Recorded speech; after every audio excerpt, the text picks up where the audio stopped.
Before the weekend, having dropped off my car for maintenance, I decided to forego returning to the office and instead caught a ride home with the service technician. He promised to bring my car back later that day. The warm, late spring afternoon made it clear there was yard work waiting for me at home, so that sealed my decision. At our place, we've got a large backyard, and I was out near the back property line raking leaves when I noticed my brother's red Corvette pulling into our driveway. I thought to myself, great, the only reason he shows up here is to borrow something, and he hardly ever remembers to return it. As I approached the driveway, I heard my son Sam call out, "Hey, Dad, what brings you to the land of wimps?" Wait, why did Sam just call my brother Dad?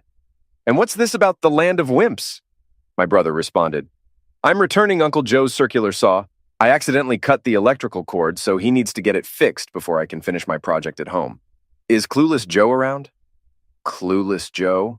That's my name, and I don't exactly see myself as clueless. Or maybe I am? Perhaps I should just stay outside the garage and listen in on this strange conversation. Of course, I turned on my cell phone to record what was being said. Sam continued, "Clueless's car isn't here. He rarely gets home before 5, and I try to avoid spending much time with him anyway. So no, I don't think he's home. Hey, now that school's out, when can I come spend time at your place? It's way more fun than being around here." "I'd love to have you over," my brother replied, "but your mom wants to cherish every moment with you. You're her only child, and as you get older, she'll miss you. Cut her some slack. She's supposed to spend some time with me next Thursday, so I'll talk to her about you staying with me for a week or two this summer." It was unsettling to hear my son question, "Why doesn't Mom leave Clueless and live with you?" I wasn't aware that she often visited his house in the afternoons. Oh no. Pieces of the puzzle were fitting together in a way that troubled me deeply. Could it be that I've been completely unaware? I felt overwhelmed by the thoughts of what might really be going on. Eric boasted, "Ever since I got her pregnant with you, I've been asking her that every month. She tells me, 'You're great in bed, but you wouldn't make a good husband.' I have a husband whom I truly love and cherish. Every moment with him makes me feel like the luckiest woman alive. I love him, and I definitely don't love you." I was devastated, but then I thought of a possible solution: a DNA test. Years ago, Carol, Sam, and I all took the 23andMe DNA test. Could it have been tampered with? What if Carol discarded my test and used Eric's saliva in a tube labeled with my name? It would have hidden Sam's true parentage, denying me the right to know I wasn't the father of a boy I deeply loved. When the hope of redemption faded, I had to face the reality. My name is Joe Tyndall, 43 years old. I haven't gained much weight since college, still around 175 pounds. I'm slim, not an athlete, but excelled in distance running in high school. My running is sporadic now due to family and work, but I manage a few miles weekly and participate in charity runs. I am the CFO and COO of Tyndall's Machine Company in my hometown, a business started by my great-grandfather as a blacksmith. We now specialize in precision parts for aerospace and metal replacement industries. My father Edward is president, and my brother Eric is the chief marketing officer. Eric, my younger brother, is physically opposite to me. He's 6'3", 5 inches taller, and over 50 pounds heavier. A typical jock, he was a popular football running back in high school and got a college scholarship for it. Unlike me, he didn't have to work or take out loans and graduated mainly because his instructors kept passing him to maintain his football eligibility. Eric's degree in physical education wasn't useful, so he started as a junior mechanic at Tyndall. He wasn't great at precision work, but used his name recognition to bring in customers and keep them happy, even though he couldn't discuss technical details. Despite this, he was beneficial to the company. Like any multi-generational company, we had our disagreements. Eric wanted a commission on new sales, which isn't uncommon. Since he already had a good salary, I negotiated to keep all income from patents I developed. Dad quickly agreed to Eric's request, but I had to fight hard for my share. I first noticed my wife Carol at a 5K charity run. She had a degree in secondary education and worked as an English teacher. A year after we met, we got married. After 2 years of marriage, we decided to start a family. Despite many attempts, Carol didn't get pregnant. We tried different diets, positions, and tracked her ovulation. Neither of us wanted fertility tests yet. We went back to making love for the joy of it. And a few months later, Carol missed her period. Carol's pregnancy had challenges. She was bedridden for the last 2 months. The delivery was complex, and we almost lost both Carol and our newborn son. Sam was delivered by cesarean section due to his size. The doctor advised against another pregnancy due to serious risks, so we agreed to the surgery he recommended for Carol. Knowing Sam would be our only child made him even more precious to us. Sam was a lively boy, always full of energy. We enjoyed roughhousing and playing various sports together, although Carol didn't always approve. His grades were slightly above average. After his 15th birthday, things changed. Our long talks while playing ball stopped as he spent more time on his phone or Game Boy. He became rude and dismissive, thinking my profession as an accountant wasn't manly, especially now that he was taller and more muscular. Carol excelled as a wife and had become the principal of McKinley School, which catered to students with academic and social challenges. The stress from her job sometimes led to conflicts at home, but she remained loving and sweet in our intimate moments. Our bed life was fulfilling and frequent. I was shocked when my brother told Sam he was his father and had been intimate with Carol for over 17 years. It seemed impossible, but I noticed Sam's resemblance to Eric and Edward, unlike me. It left me questioning everything. That evening, I watched Carol closely for any signs of an affair. Dinner was lively, and Sam left to hang out with friends. As Carol and I cleaned the kitchen, she playfully urged me to finish quickly, wearing only a lace apron. We then headed to bed, where I had the best closeness. The next morning, Saturday, we were supposed to have lunch at my parents' house to celebrate Edward's 70th birthday. Carol didn't want to ride in my Volvo, and Sam preferred to go alone so he could leave early. So we went in Carol's Lexus, as she preferred. As we walked through the front door, my mother Sally greeted us with hugs in a particular order. First Carol, then Sam, and finally me. Edward received the same greeting sequence. I was keenly observing the interaction between Eric and Carol next. Eric warmly hugged Sam and then extended his arms for Carol. His hug was enthusiastic, but Carol's response seemed lifeless. In fact, I detected what looked like boredom and frustration on her face as he embraced her. This wasn't the reaction I expected from longtime lovers who had been together intimately for 17 years. As for me, Eric greeted me with a handshake and a chest bump. My intention was to subtly investigate any potential affair or parental doubts, not to pry, but to approach it like a curious investigator akin to Inspector Clouseau from The Pink Panther. I wanted to stir things up and see if any secrets surfaced. During a quiet moment in the conversation, I casually threw out my first inquiry. Eric, I need to talk to our CPA on Thursday afternoon. Will you be around the office to cover for me? I knew Eric had no understanding of accounting procedures and wouldn't be much help if anyone called looking for me. No, Joe, I'll be out of the office too. Got a big project going on, Eric replied confidently. Carol blew a couple of bubbles in her iced tea through her nose, a sign I recognized that I might be getting closer to uncovering something. So, big guy, is this project going to leave you sweaty and exhausted? I prodded. Nah, I've worked with this person plenty of times before, and I always come out on top, Eric chuckled. Carol's glare at him was more intense than any of our plasma cutters. I could see her face draining of color. There was complete silence. No clinking of forks, no ice clinking in tea glasses. The atmosphere in Mom's dining room was quieter than midnight in a graveyard. Everyone's eyes were darting between the five of us. That alone suggested they all knew about the affair. I swear I could almost hear the tension seeping through their pores. This was exactly what I wanted. To play the fool, clueless Joe to them all, while underneath I understood exactly what was going on. Dad broke the tension by saying, Well, you guys should check your schedules and figure out who's doing what. He continued, I'm glad you boys could make it today for my birthday. My grandfather bought this 160-acre piece of land when it was miles from town. He'd be proud that it's still in the family and our business is thriving under Eric and Joe. Given my age and confidence in you boys, I'm stepping down as president of Tyndall. Eric will take over as the new president. There will be a change in the salary structure. Joe's new salary will always be 75% of Eric's. I really want Joe to stay with the company and be rewarded for his hard work. With Joe's income from patents, both of you boys will have about the same earnings. Carol squeezed my arm and gave me a reassuring smile. So I report directly to Eric now? Eric, who couldn't tell a CNC machine from a popcorn popper, is running the company. This sounds like a disaster waiting to happen. Listen, little brother, Eric interjected. I've always been the take charge guy while you've been counting small beans. It takes an alpha male like me, not a wimp like you, to be the boss. Get over it, Joe. Once again, I win. You lose. That's enough, boys. Eric, you won't be calling the shots here. I'm still the chairman of the board and outrank you. I own all the stock. You'll run the business the way I tell you to. This company's been in our family for over 100 years, and I won't let it go downhill on my watch. We're Tyndalls, and the important family legacy rests in our hands, just like those men on the wall, so simmer down. Dad gestured towards the pictures on the living room wall depicting 3 generations of Tyndall men. Speaking of which, Dad, which picture on the wall is your grandfather? My grandfather is on the left side of the pictures. My father's next to him, and I'm on the far end. I would have thought you knew that.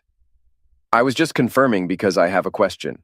Looking at those 3 pictures, it seems I don't resemble any Tyndall, living or dead. Different body type, hair color, facial features.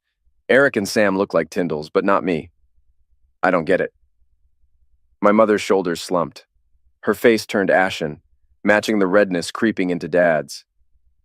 Once again, silence settled as everyone's eyes shifted between my parents and Eric. I found the best way to get people to talk is to drop a bombshell and then let them handle it delicately, without stirring up too much trouble. Joe, you might as well finally hear the family secret. Your mother and I planned to get married, but your mother got drunk at her bachelorette party and got pregnant. We were also intimate, so she thought she was pregnant by me. She had no way of knowing. We got married before she even knew she was pregnant. We were both surprised but happy because I thought I was the father. You were a weak and small baby. We thought it was due to your mother's pregnancy issues. You were frail and we almost lost you when you had the mumps. It was touch and go for several weeks. Joe, you were about 10 years old when we realized you weren't biologically mine. Sally had concealed that she had been with someone else before we married. She thought you resembled this other man. When DNA tests became available, we confirmed you're not my biological son, but Eric is. Well, that explained why I was treated differently compared to Eric. This revelation wasn't what I expected. I was probing about Sam's father and got hit with this bombshell. It flipped my world upside down. There wasn't much I could do about it now, but it left me with more questions. Mom finally spoke up, saying, "That doesn't mean we don't love you as much as Eric. We raised you as our son, and we both still see you that way." It was comforting to hear that from her, but what did this have to do with what I overheard Sam and Eric discussing? "Okay, Dad, that explains my physique, but why doesn't Sam have my body type? Instead, he's more like you and Eric." Here's another bomb for them. "Joe, you and Carol struggled so much to conceive that it became stressful for her. She felt she was letting you down and turned to your mother for advice. She remembered your severe case of mumps, which likely left you sterile. Your mother and I decided that for your marriage and the Tyndall legacy, we needed Eric to father Carol's child. Initially, Carol objected, but she understood how important it was for the family to have a new Tyndall baby, including you, Joe. You wanted a family, and Eric and Carol provided what you couldn't produce. We hoped this wouldn't come to light, but with DNA tests and the differences in body types between Tyndalls and non-Tyndalls, it was bound to surface eventually. My mind was overwhelmed by a whirlwind of emotions, swirling like a tornado inside my head. I couldn't find words to comprehend this shocking discovery. Both my mother and wife enveloped me in loving, tender hugs, tears in their eyes, understanding the pain and confusion I felt. Mother whispered, my son, I'm so proud of you." Carol whispered, my husband, I love you so much." Dad spoke, "Our hope, Joe, was that you wouldn't take offense, but instead feel the love your family has for you." "Well, Edward, may I call you that now that I know you're not my father? Why would you think I wouldn't mind being shamed by my entire family?" Sam snapped. "Now you know how embarrassed I've felt, having everyone think you're my dad instead of a real man like Eric. Jeez." Everyone's gaze turned to the defiant Sam. Carol slapped him across the face and shouted, "Joe has been the best father to you. He's done everything to make you happy. I've seen 1,000 kids with worse fathers than him, but none better. You should be grateful he raised you." With sarcasm, I added, "Why did it take so long for you to show this caring concern for my feelings? Why not tell me the truth right away instead of lying all these years? I bet you had some good laughs behind my back as I boasted about what a great son I had. No wonder you nicknamed me Clueless Joe." Once again, silence engulfed the room. "We couldn't tell you, Joe. It would have been too painful for you, and we hoped no one would find out. Besides, we needed you at the plant. You're the brains and creativity behind everything. We'd be lost without you if you got upset and left. Plus, we couldn't afford to hire anyone as skilled as you. A headhunter told us the CFO and COO salaries were more than double what we paid you." This is too much for me to take in. You orchestrated my brother to father a Tyndall child with my wife, not me. You kept me working below market rate so your profits and dividends would be higher. You led me to believe I'd be in charge one day, but apparently Tyndall blood matters more than competence. I can't believe what you've dropped on me today. Next thing, you'll probably tell me my beloved wife is still with my damn brother. Here it comes, the moment of truth. Will she admit to still being with Eric? Or will she lie like she has for the past 17 years? Once again, the room fell silent. Eyes shifted between the guilty parties, yet no one denied the betrayal. Finally, a timid voice whimpered, "I'm sorry, Joe, I'm truly sorry, but you have to understand the pressure and stress I face at work. I don't love him. I despise him for who he is. But I need him to keep me sane." With that, she collapsed to the floor. Part of me wanted to comfort her, but I restrained myself. She brought this upon herself. Now she has to face the consequences. "I'm sorry about this, son, but we—" Son? Son? You hypocrite, calling me son after destroying my whole life, showing me the bare minimum of affection compared to Eric when we were kids, pushing Eric's child on me as if it were mine, laughing at my utter cluelessness and complete disrespect you had for me. I'm done with this nest of vipers. You claimed you were doing this for my sake, but you were deliberately and completely betraying me for your own selfish reasons. None of those reasons benefited me. They all shattered my heart. I feel like a helpless orphan, abandoned with no one to turn to. Each and every one of you slimy a-holes deserves a personal and heartfelt "screw you." With those words shouted so loudly that spit flew from my mouth, I turned to leave. Just as I reached the door, a large hand grabbed my arm. "I'm sorry about this, Joe. Since it matters so much to you, I'll stop sleeping with your wife. I've been with her for so long that she's all stretched out. So I'm giving her back to you." The audacity of that complete a-hole, giving my worn-out wife back to me. Once again, I turned towards the door, but this time Eric spun me around. The spinning motion gave me an advantage. I had the opportunity to punch him as I turned. I aimed for his nose and swung with all my might. Unfortunately, I missed. I didn't realize how much taller he was up close. Instead, my fist landed directly on his throat. Even though I didn't hit his nose, his dark brown eyes bulged out of their sockets. His usual sarcastic remarks turned into "ack wak" and other guttural sounds. He dropped to his knees, clutching his throat, staring but not seeing anything. This was my last chance. I stepped back and kicked him as hard as I could in the underside of his testicles. It had the desired effect. A blood-curdling scream erupted from his collapsing throat. Carol and Sam rushed to him, but with different emotions. Sam tried to console his mother's lover. Then he turned to me and yelled, "You a-hole!" Carol started kicking Eric in the back as hard as she could, screaming, "You a-hole! You deserve this!" and much more. I left the chaotic scene, got into Carol's car, and deliberately backed it into the driver's side of Eric's prized Corvette. As I sped away from the yard, I grazed the passenger side of Edward's new F-150 pickup. My emotions were overwhelming, making it hard to keep the car steady on the road. I found solace at an abandoned gas station. First, I cried until I felt drained. Then anger erupted like 4th of July fireworks. Beating the vinyl dashboard was all I could manage in my state. Finally, exhaustion set in. My limbs weak, my mind numb. Among the buzzing calls and texts on the floor, one was from Carol. With a deep sigh, I pondered my options. There was no undoing what they had done. Not only was I betrayed, but I also discovered my true parentage. What a mess I was in. Just days ago, I felt on top of the world. Now, it was all a disaster. The silver lining was knowing I had choices. Option 1 was to stay, continue as clueless Joe, and likely get a raise, but report to Eric or Edward. Seeing them every day would only deepen my pain. Option 1 was out. Option 2 was to quietly leave town, let the Tyndall family carry on without me. But why would they care now when they didn't care before? Option 2 didn't suit me, but maybe I could merge it with Option 3. Option 3 involved staying in the family, but with a twist, to make them regret every deceitful act they had subjected me to. Yeah, door number 3 appealed to me. The only thing holding me back was being 20 miles from home. I needed to move forward. The damaged car belonging to the 403 was left in the yard, not the driveway. I packed my computer and all important documents into boxes and loaded them into my Volvo. Clothes I would need for the next few months went into my car, while other clothes and items I wanted to keep but didn't need right away were placed in Sam's 2017 Acura. Sam's dog Bullet stuck to me like glue as I made my getaway. He seemed eager to go outside. which was typical of him being a constant nuisance. I wouldn't miss cleaning up after him, feeding him, and taking him for walks. As I made my exit, Bullet left me a parting gift, a large, greasy pile of poop near the house. Chuckling to myself, I scooped up the steaming mess and carried it into the master bedroom. On our marital bed lay the wedding ring quilt, lovingly made by my mother and grandmother. It featured various wedding ring patterns on most squares, with some squares stitched from clothes Carol and I wore as kids. Our names and wedding date were embroidered into the squares, a sentimental treasure trove.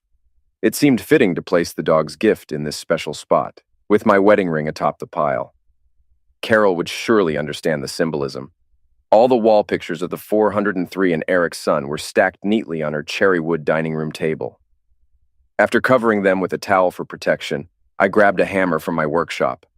Driving my largest nail through the entire stack, shards of glass flew in every direction.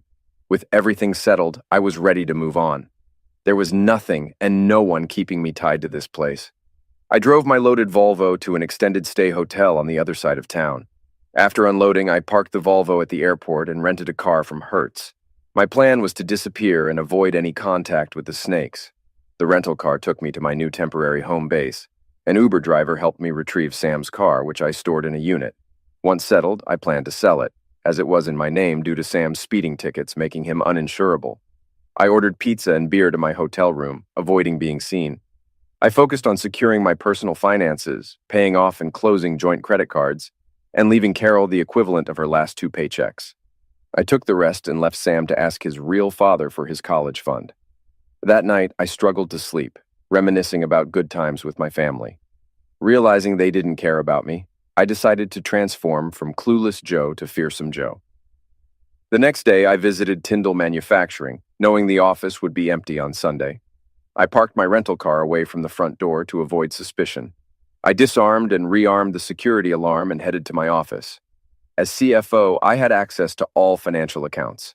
I consolidated all funds into the main account, maxed out our line of credit, and transferred the total to our international account in the Cayman Islands. I changed the login credentials for every account, preventing access for a while.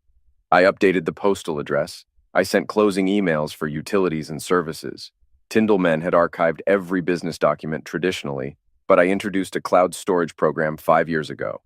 Only vehicle titles and warranties were accessible to all in finance. I ensured all passwords and logins were updated, preventing unauthorized access.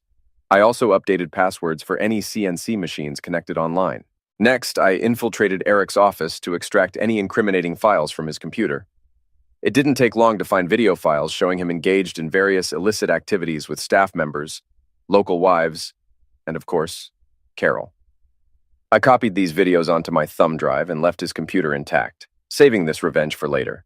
My final destination was the utility room, an unusually fortified area. This concrete-walled room housed the main electricity line for Tyndall Manufacturing, crucial for powering all our machines. One wrong move with the electrical wiring could turn someone into ashes instantly. Only the electrician and I had authorization to enter this secure room.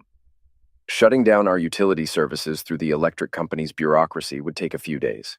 In the meantime, I shut down everything from the secure room and installed new locks. By the time they realized the main transformer box was shut off, the power company would be left in the dark. Opening that heavy door would require significant effort. All the keys to rooms, cabinets, stock areas, trucks, offices, and machines were dumped into a bucket of cleaning fluid to erase their identities. Leaving the building where I grew up and hoped to spend my entire career was heartbreaking. I had dreams of becoming president with Sam as my successor, but those dreams turned into nightmares, just like so many others. During my time at Tyndall, I attended numerous industry conventions, meetings, and breakout sessions, while Eric took his buddies out drinking and to strip clubs. Now, these events became my new job hunting grounds. Ignoring the flood of texts, calls, and emails from my once loving family seemed the right choice. Their words were repetitive. We love you. We're sorry. We did what we did for you, not against you. We didn't mean to hurt you. Please sit down with us, or just with Carol, so we can explain everything. My mother pleaded for forgiveness from Edward for getting pregnant with me, asking why I couldn't do the same with Carol and Sam. The number 17 burned in my mind. Because Carol was cheating on me for 17 years. Mom's situation was just a one-night stand. On Tuesday morning, I called my lawyer, Bob Carson, to discuss my options and have him represent me. He had an opening at 3 p.m., so I gathered the necessary documents and headed back to my apartment. My strategy was leaning towards filing for divorce due to adultery, but that would require moving Carol to another state, which seemed unlikely. I made it clear to my lawyer that I didn't want to pay child support and was okay with a 50-50 split of our assets. Since I didn't own any stock in Tyndall Manufacturing, that wasn't an issue. All I had was a modest salary and income from patents. Ironically, being underpaid by Tyndall turned out to be advantageous, as I had once hoped for promotions and stock ownership. Carol, as a school principal, earned a salary close to mine, so the attorney believed the divorce proceedings should proceed smoothly unless she contested. The plan was to handle the paperwork swiftly, ideally at her school. After all, she had humiliated me for years. It was time for her to feel some shame. During my visit to the attorney's office, I disclosed the reorganization of Tyndall's finances. As CFO, I had the authority to transfer funds between accounts, though I didn't take any money for myself. The funds still belonged to Tyndall Manufacturing. They just needed to go through some steps to access them. He cautioned me against my actions. "Joe, if this rearrangement leads to any financial loss for Tyndall, they could potentially sue you and win. And what would they gain? I don't have assets for them to pursue. Besides, they wouldn't want me in court under oath explaining my reasons. No, they wouldn't want that Pandora's box opened for all to see." He sighed and requested a $3,000 retainer fee. From my list of manufacturing companies I had connections with, it didn't take long to arrange 3 meetings. These companies were interested in both my skills and access to my patents. There was no reason to remain in town. Though I had supportive friends, I didn't want to burden them. I needed to fight for a new beginning at 43 years old. A week later, Bob Carson informed me that Edward demanded my arrest for embezzlement, wire fraud, and grand theft. Bob explained that all funds were in a long-standing Tyndall account, and no withdrawals had been made. Edward needed to arrange a new authorized signer, which meant flying to the Cayman Islands, which he hated. A month after Carol received the divorce papers, my attorney asked if I had responded to her attempts to contact me. I laughed, having ignored all her calls, texts, emails, and letters. Carol objected to my taking Sam's college fund and car, which could delay the divorce. I offered to split the funds, but if unsatisfied, I planned to file a fraud claim, arguing I had supported Sam for 16 years, believing he was my son. This would bring Tyndall family drama to the media. A week later, Carol was ready to sign the papers, but insisted on meeting me for an hour. I had no interest in seeing her, but to resolve all legal ties, I agreed. I insisted on recording the meeting to ensure my safety. At 3 p.m. the following week, I parked my rental car in the driveway of our former home. Seeing no suspicious cars, I approached the front door. Carol promptly opened it. She didn't try to seduce me, but had 2 piles of papers to end our marriage. I declined her offer of a drink and focused on the task at hand. I didn't bother asking how she was because I no longer cared. Why should I? Instead, I said, "All right, you got me here. You can start." For the next 15 minutes, she recited from the Cheater's Bible chapter and verse. There was nothing new. I tried to tally the number of "I'm sorry" and "Can we work this out?" statements, but her words bored me. She even brought up the history of forgiveness between Edward and my mother. I responded by writing, "Once is less than 17 years, 24 times a year, totaling 408 times," in bold letters on her envelope. It wasn't that many times, Joe. "All right, show me the math then. How many times?" In a small, trembling voice, she whispered, "Too many." My face showed no anger or rage, just a complete lack of emotion. Seeing my disinterest, she attempted to engage me. "Do you want to ask me any questions?" Staring directly into her eyes, I asked, "Why?" After taking a deep breath, she began, "You know I was pressured into having a child with Eric's white fluid. Your father, sorry, Edward, really wanted to continue the Tyndall bloodline. He worried that any woman Eric might father a child with wouldn't be suitable to carry on the family name. Even while trying to conceive Sam with you, I still had intimacy with you, hoping it would be you who would father our child. I truly wanted to have your baby and build a family together forever, but I messed that up completely." The temptation to label her with the same derogatory term Edward used was strong. I decided to let her sit with her own thoughts for a while. "I don't agree with your disgusting conclusion, Carol. I've heard it too many times to find the idea of Eric's child creating a bond in our family repulsive." So continuing to be with Eric after becoming pregnant was your way of keeping us together? Was it enjoyable to secretly shame me like that? No, Joe. It wasn't about you. Bullcrap, I yelled. It had everything to do with me. I was your husband. You promised not to be with anyone else, especially not my brother. What were you thinking? How could you think it was okay to cheat on me behind my back? I'm sorry I said that wrong, Joe. I meant to say it was more about me than you. When I decided to get pregnant with Eric, I found out he wasn't as good a lover as you. He was rough and selfish. It was all about him and what he wanted, not me. I couldn't wait to get pregnant just so he would stop. He was sweaty, smelled bad, and made me feel awful every time. Once I was pregnant, I ended things with him. From then on, my focus was on you, the man I loved, who treated me well both inside and outside the bedroom. So you went back to him later because I was too good in bed. Ridiculous. This may sound awful. Yeah, this whole situation with Eric sounds awful. Hurry up and tell this sad, sad story about how you had to be with this big bad man who didn't satisfy you. Please, Joe, I only have an hour left of my life with you to explain. I still love you, but I know I've ruined my chance with you. I just want to convince you that what I did had nothing to do with our relationship. You were amazing to me, the best husband any woman could have. But I have a flaw. I've been very successful in my life, and sometimes I let it get to my head. I start thinking I'm better, smarter, and more important than others. I lose my empathy and act like an arrogant person. And I know you've seen that side of me. I needed a man who would treat me poorly, and Eric fit that description. Joe, this flaw became apparent after your mother and father convinced me to get pregnant by Eric instead of you. You mean when you were used like a farm animal? I suppose it was somewhat like that, as there were no expressions of love. We undressed, had closeness, and I left. No cuddling, kissing on the lips wasn't permitted. I found that I enjoyed rough act. Sometimes it was twice a month, sometimes there was a 3-month gap. It didn't matter to Eric how often I came to his house. To sum it up, Joe, I turned to Eric because I needed to be humbled and knocked off my high horse.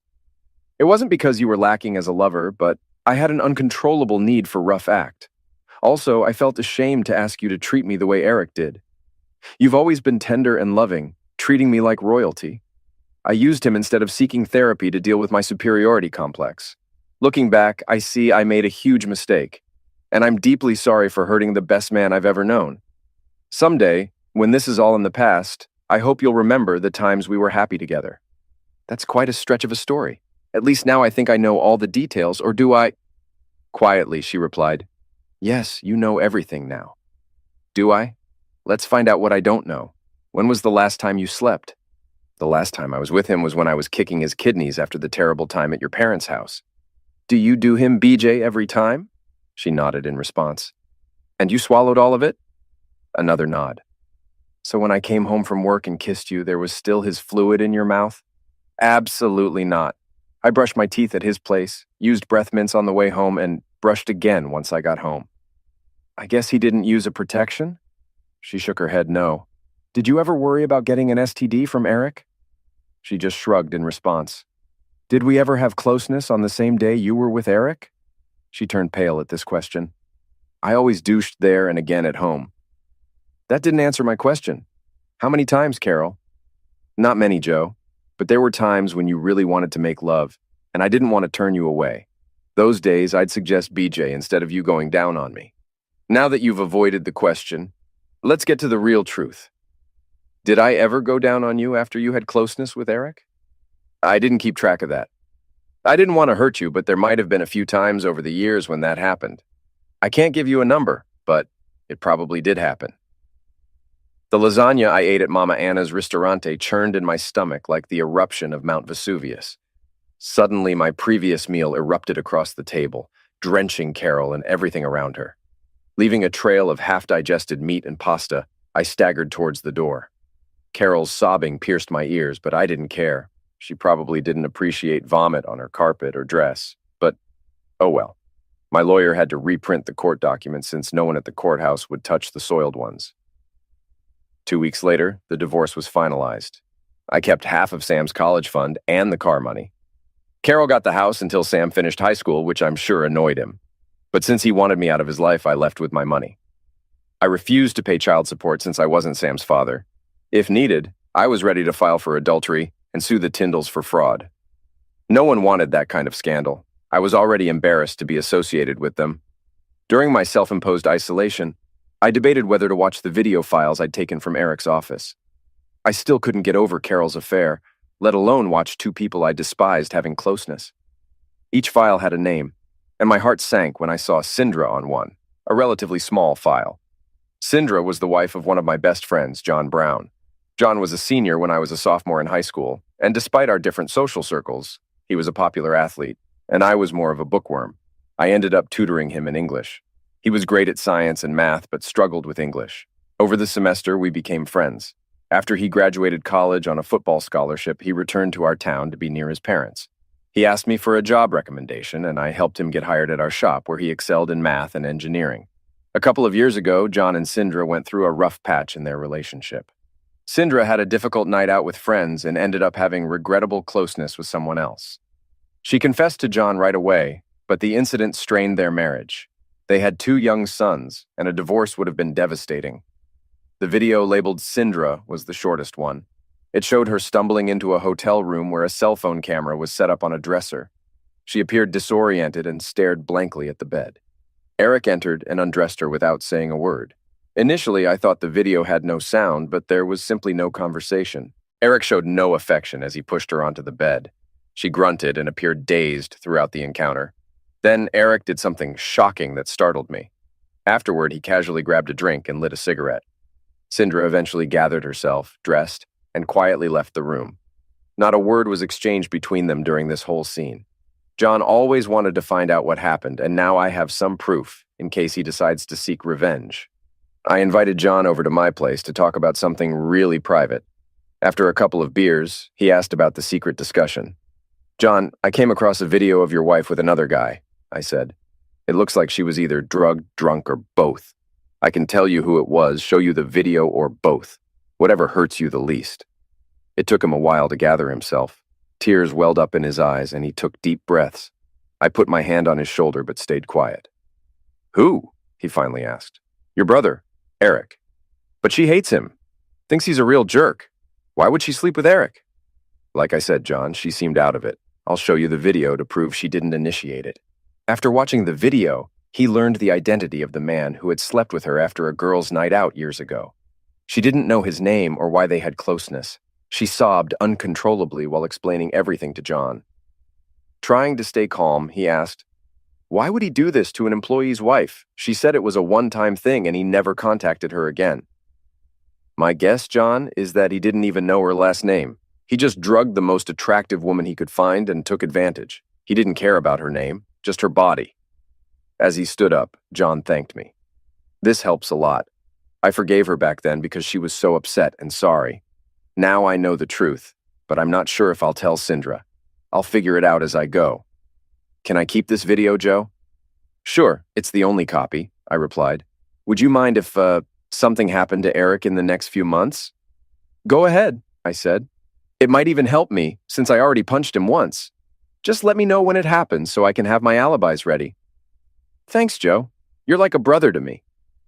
"Yeah. And you're a better brother than the one I got assigned," I joked. We hugged, and as he left, he said, "Keep in touch."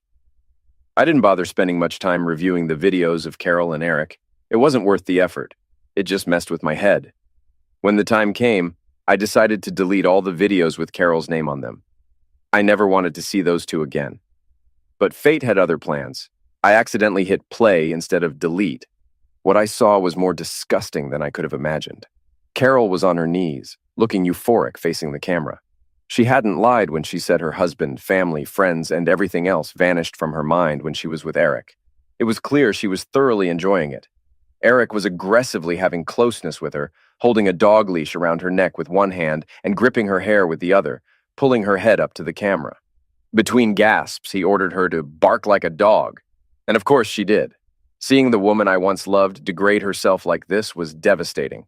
This scene shattered every good memory I had of her. 2 weeks later, John came over for a beer to thank me. I had answered some painful questions that had been haunting him for years. He also thanked me for proving that Sindra had been raped, not having an affair. He had a plan to use the remaining recordings to expose cheating wives and help husbands who had been hurt by Eric's actions. I gladly gave him the rest of those vile videos. My job search was finally paying off. One of Tyndall's main competitors reached out and asked me to come for an interview in their city, 100 miles away. This was the first bit of happiness I had felt in a long time. I made myself available for the interview anytime they wanted to meet. The Donen Corporation was led by CEO and President Tim Donen. My meeting with Tim, he preferred not to be called Mr. Donen, went really well, and I was offered a great job package similar to what my colleagues had. There was one condition. I had to undergo a personality evaluation with the head of Reynolds Resources. After everything I'd been through in recent months, I worried about what they might find out about me. The person I was scheduled to meet the next morning at 10 was Mickey D. Reynolds, the owner. Reynolds Resources handled not only personality assessments, but also HR tasks, employee recruitment, corporate governance, and reporting for Donen Manufacturing. Tim mentioned this relieved him greatly, as he was more into engineering projects than administrative work. Their office was sleek and modern, a contrast from Donen's basic manufacturing setup. After giving my name to the attractive receptionist, I was offered coffee and a seat on the couch until Mickey D could see me. Once again, it's Mickey D, not Mr. Reynolds. To my surprise, Mickey D turned out to be Mickey D, a very attractive woman, probably in her early 30s. She didn't seem taken aback by my slight awkwardness as we shook hands. Her grip was firm yet feminine, which I liked. Over the next couple of hours, we talked about my skills, preferences, and engineering philosophy. Our conversation was polite and enjoyable. She delicately approached the topic of why I was leaving my long-held job at Tyndall. While she couldn't ask personal questions, she left it open for me to share anything I wanted. All I mentioned was that I had been passed over for a promotion to president and felt underpaid for my responsibilities. "Oh, wow, Joe, it's already 11:45, and I'm sure you're ready for lunch. I'll send my report to Tim, and he'll be in touch with more details." "Would it break any rules if I offered to take you to lunch? You know, like showing the new guy around town, Chamber of Commerce style?" She grinned slyly and replied, "I'd be happy to." And so began a series of lunches that evolved into dinners and more over the next few months. I took my time entering into a relationship, but I enjoyed spending time with her immensely. It seemed from her responses that she was content with the pace and the growth of our friendship. Meanwhile, Tyndall Manufacturing faced financial struggles. Despite having cash on hand to cover expenses, the funds were somehow unavailable. Edward had to act swiftly to meet obligations to vendors and suppliers. To keep the company afloat, he had to tap into emergency reserves. The 160 acres of valuable land near town, owned by the Tyndall family for over a century, was worth millions. However, the idea of mortgaging this property unsettled the conservative Tyndall family members. Taking out a mortgage helped keep the company operational until Edward traveled to the Cayman Islands to regain control of the funds. However, the damage to the company's reputation was significant. Suppliers, no longer willing to extend credit terms, demanded upfront cash payments. This severely strained their working capital, and the mortgage remained unpaid as the Cayman funds were repatriated. Over time, I gradually shared the details of the upheaval in my personal and professional life with Mickey D. She was empathetic, having experienced her own personal tragedy when her husband, the founder and guiding force behind Reynolds Resources, was ended in an accident involving a UPS truck 2 years earlier. She had bravely kept the business together after his death. Meanwhile, John informed me that someone had attacked Eric in a dimly lit bar parking lot. Eric took multiple hits from a steel pipe and pleaded for mercy as he lay on the ground. In desperation, he reached up with his right hand. The attacker seized Eric's middle finger and violently bent it backward until bones snapped. After a scream of agony, Eric lost consciousness, missing the assailant's warning, "That's for messing with my wife." My position at Donen brought a lot of joy into my life. I settled in quickly, and since there was no non-compete clause from Tyndall, I began to attract their best customers. They knew I had left Tyndall and were pleased to get my contact details. I wasn't as smooth a salesman as Eric, but I understood their needs and how to deliver products better, faster, and cheaper than Tyndall. Eric only cared that customers paid for our products. He wasn't out visiting customers much. It seemed he kept getting into trouble, often after leaving a bar. 6 months later, after finalizing the divorce, my relationship with Mickey D was thriving. Besides being beautiful, loving, smart, and caring, she was enjoyable to be around. After numerous dates and growing closer, our evenings became more intimate. Not rough, but filled with touching, caressing, and kissing. One evening, it became clear to me that Mickey was open to the idea of being with me intimately. As we danced closely, she sensed my desire for her. While her leg rubbed against mine, she looked up with those gorgeous eyes and asked, "Should we leave now?" "Absolutely," I replied, kissing her with more passion than before. We couldn't keep our hands off each other on the way home. It was almost reckless. But when the endorphins are flowing, how can you resist? There wasn't a rush to tear off buttons or rip shirts as we slowly undressed each other in her bedroom. Our hands explored new places, our breathing and heart rates increased, and then, "Did you bring protection?" she whispered in my ear. "No, I'm sterile. That's why Carol had Eric's baby." "What did the doctor tell you about being sterile?" "No doctor. My mom told me I had mumps as a kid, so I couldn't get Carol pregnant." "No doctor? The same mom who lied to you about your father and encouraged your wife to sleep with your brother? If I were you, I wouldn't trust anything she said and would get a doctor's opinion. Now I'm ready. You have 3 choices, honey. Use your mouth, your hands, or your feet." "Feet?" "Yeah, feet, as in walking out of my apartment. You have 5 seconds to decide." After we had used up all our energy, we talked about my fertility. I agreed to visit a specialist to get my material tested. It would take about a week for my body to replenish what I released this weekend. At the doctor's office, the experience was embarrassing. I had to come back in a week for the results. Since Mickey was interested in this topic, I invited her to join me at the next doctor's appointment. The doctor quickly informed us that I wasn't infertile. It totaled only 25 million, while the average is between 50 and 100 million. Their mobility was average too. The doctor suggested that unless we were in a rush to have a baby, we shouldn't worry about pregnancy. Taking some vitamins and cutting down on drinking might help a bit. He recommended not stressing too much about getting pregnant. It's like playing roulette. With fewer amount, the chances are lower, but not impossible. Mickey D went back on birth control while I used protection for a couple of months. We thought it was time to move in together. Since Christmas was approaching, we decided to wait until after the new year. But first, she wanted me to meet her parents. She had already told them she was dating a great guy, her words, and they wanted to meet him at their house. This could be the start of having a real family again. I felt a bit nervous as we pulled up to their large but modest house. Just as the door opened, Mickey D stepped forward and hugged the man in gray slacks and a red Christmas sweater. She turned slightly and said, "Daddy, I want you to meet the man I love, Joe Tyndall. Joe, meet my father." I interrupted her, saying, "Mr. Donan, oops, Tim, I didn't realize she was your daughter. Wow, I'm not sure what to say." "Say, nice to see you, Tim, and come inside." "Why didn't you tell me Tim was your dad? Wouldn't that be something I should know?" "Yes, Joe, that's why we kept it quiet.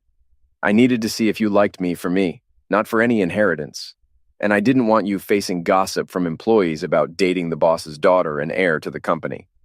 Like me, she had a younger brother who passed away at 16. So, what does being invited to Christmas dinner with your parents mean for us? Is this personal, business, or how does it affect our relationship?" "Joe, it means I love you and want you to meet my family. Business is separate. Since you said you have no family, I want you to spend Christmas with mine. Now that you know about Mickey D, the D stands for Donan. I really am clueless, aren't I?" She giggled, saying, "Maybe you need a D in your name for duh." We all laughed at that. With everything out in the open, we had a fantastic afternoon and evening. I really enjoyed being with Tim and Mickey's mom, Barbara. I may not always catch on quickly, but I had a feeling that asking for Mickey's hand in marriage would be well received by her parents. I'm pretty sure Mickey would say yes, but given my recent experiences, I didn't want to assume anything. My gut feeling was right. When I got down on one knee with a blue velvet box in hand, Mickey practically tackled me with a yes. Amid her kisses, she managed to say, "Yes, yes, yes," before stealing my breath away with her enthusiasm. 3 months later, we had a small wedding ceremony. On my side of the church, there were only John and Sindra, along with some new friends I had recently made. After a honeymoon in the Caribbean, we returned to my apartment to begin our life together. Our first priority was for Mickey to stop taking her birth control pills. We knew it might take some time to fertilize her eggs, so we were excited to start trying. We visited the county courthouse to legally change our names. Mickey D. Reynolds reverted to her maiden name, Mickey Donan. Society's more accepting views on gender identity, marital status, and personal names allowed me to change my name to Joseph Timothy Donan. When I asked Tim for his blessing, he was deeply moved and said with tears in his eyes, "Thank you, son." My friend John found a file of Carol having closeness with Eric and had the desire to avenge. John's son Tyler was the same age as the boys in Carol's school and played sports with them. Tyler provided John the text addresses of a number of junior and senior boys. Using a new address, John sent a copy of Carol and Eric video to each of these guys. A week later, Carol walked down the hallway between classes when she heard sharp barking. Finding it odd, she turned towards the sound and saw a small group of senior boys smirking at her. Initially, she thought a button might be undone on her blouse, or her skirt might have ridden up her thigh. When she turned away, she heard bark, bark, bark from another group of boys. Remembering the school's bulldog mascot, she thought it might be a team-building activity for the upcoming game on Friday night. The barking stopped as soon as she entered the office. For the next 2 hours, she didn't hear any more barking. But when she stepped out of the office, it started again. From one end of the hall to the other, it sounded like she had walked into a dog kennel at feeding time. There were occasional howls, but mostly it was bark, bark, bark echoing wherever she went. None of the other staff members seemed to be experiencing this. The next morning, as soon as she stepped onto the concrete parking lot, it sounded like the starting line of the Alaskan Iditarod dog sled race. All eyes were now on her, as though she had 50 surround sound speakers turned up to full blast. Hurrying into the building, she focused on the concrete ahead, not the boys imitating dogs. She breathed a sigh of relief as the door closed behind her. Walking towards her office, she heard a single male voice say, "Bark like a dog." The deep voice sounded like Eric's, but why was he here? What could possibly be his reason for saying that? It hit her like a ton of bricks, realizing what had happened. The boys had somehow gotten hold of one of the videos where Eric had subjected her to humiliating acts.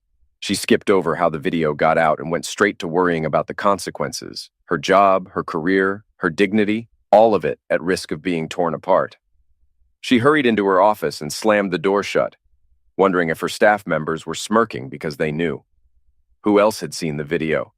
What should she do now? Midway through the first school class hour, when the halls were empty, she dashed out of her office, shouting over her shoulder that she felt sick and was going home. It wasn't a lie. She genuinely felt sick. Instead of heading home, though, she sped down the street to Tyndall Manufacturing. Bursting into Eric's office, she snarled, "Did you distribute videos of us having closeness? If you did, I swear I'll end you." Eric could sense her rage.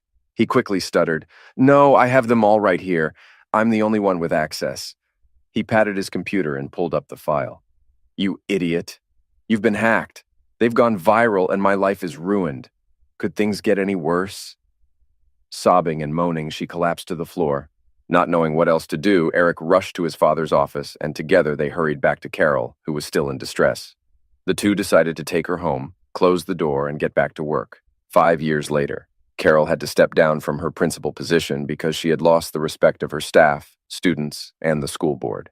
A new job was created for her, leveraging her expertise. She worked in an unfinished basement office, reviewing new state and national procedures and guidelines. She had minimal face-to-face interaction with coworkers and none with students.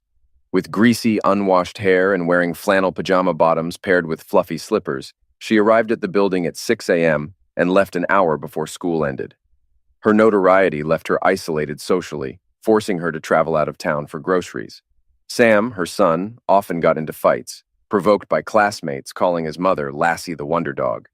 Initially, several men showed interest in her, sending dog biscuits with their phone numbers, hoping for a response. After I left, Title Manufacturing's financial situation plummeted drastically. They lost customers to Donan Manufacturing, faced increased CFO and COO expenses, and suffered from poor management by Eric, which doomed the company's economic stability. To settle debts, Edward had to sell the family's 160-acre farm, a legacy for mid-priced housing development, taking advantage of the scenic landscape.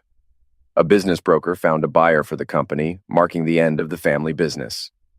Edward and Sally moved into a small apartment, a significant expense from their Social Security checks. When they passed away, the only reminder of the Tyndall family in town would be their tombstones. Eric and Sam left town for new careers, Eric as a used car salesman and Sam flipping burgers. On July 1st, the new company owner called an all-employee meeting to introduce the new president.